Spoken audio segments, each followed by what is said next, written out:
One morning, Winston wakes up crying in the room above Mr. Charrington's antique shop. Julia is with him, and asks him what is wrong. He tells her that he has been dreaming of his mother, and that until that moment, he has subconsciously believed that he murdered her. He is suddenly gripped with a sequence of memories that he had repressed. He remembers his childhood after his father left. He, his mother, and his baby sister spent most of their time in underground shelters hiding from air raids, often going without food.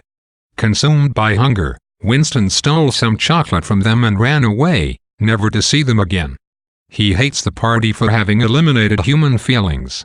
He believes that the proles are still human, but that party members like him and Julia are forced to suppress their own feelings to the point that they become virtually inhuman. Winston and Julia worry because they know that if they are captured, they will be tortured and possibly killed, and that renting the room above Mr. Charrington's shop dramatically increases the likelihood that they will be captured. Fretfully, they reassure one another that although the torture will undoubtedly make them confess their crimes, it cannot make them stop loving each other.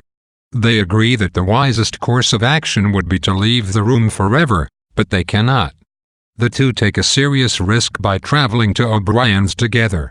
Inside his sumptuous apartment, O'Brien shocks Winston by turning off the telescreen. Believing that he is free of the party's observation, Winston boldly declares that he and Julia are enemies of the party and wish to join the Brotherhood. O'Brien tells them that the Brotherhood is real, that Emmanuel Goldstein exists and is alive, and leads them through a ritual song to initiate them into the Order of Rebellion.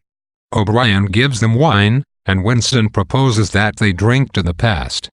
Julia leaves, and O'Brien promises to give Winston a copy of Goldstein's book, The Manifesto of the Revolution. O'Brien tells Winston that they might meet again one day. Winston asks if he means in the place where there is no darkness, and O'Brien confirms by repeating the phrase. O'Brien fills Winston in on the missing verses from the St. Clement's Church rhyme. As Winston leaves, O'Brien turns on the telescreen and returns to his work.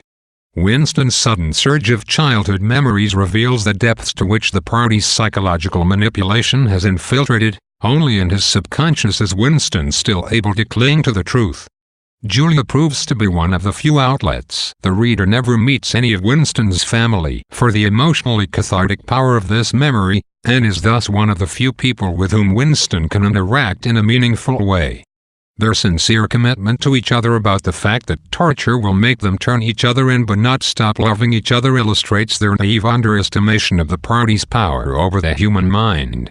By the end of the novel, their loving words assume a kind of monstrous irony, as the only meeting between Winston and Julia following their torture proves emotionless and dull. The most important event in this section is the meeting at O'Brien's, to which Winston is driven by a mixture of optimism and fatalism. Winston's powerful fascination with the enigmatic O'Brien leads him to trust O'Brien and feel safe in his presence, in much the same way that he feels safe in the room above Mr. Charrington's shop.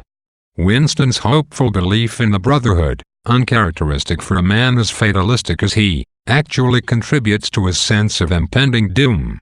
As with his first act of rebellion, he knows that his desperation to wriggle free of party control will eventually get him caught. O'Brien seems to represent a powerful figure willing to undermine the party. He offers a connection to the Brotherhood, and has an iron will dedicated to fighting the party. He knows and is interested in the past, as can be seen in his knowledge of the song about St. Clement's Church. He is the embodiment of everything Winston hoped he would be. As such, O'Brien fills Winston with a hope that he has never before experienced. Though this optimism shines brightly in the moment, it soon becomes evident that O'Brien is acting as Winston's ideal. The hope he inspires in Winston is part of the psychological torture Winston will soon experience, since O'Brien is simply setting Winston up for a fall.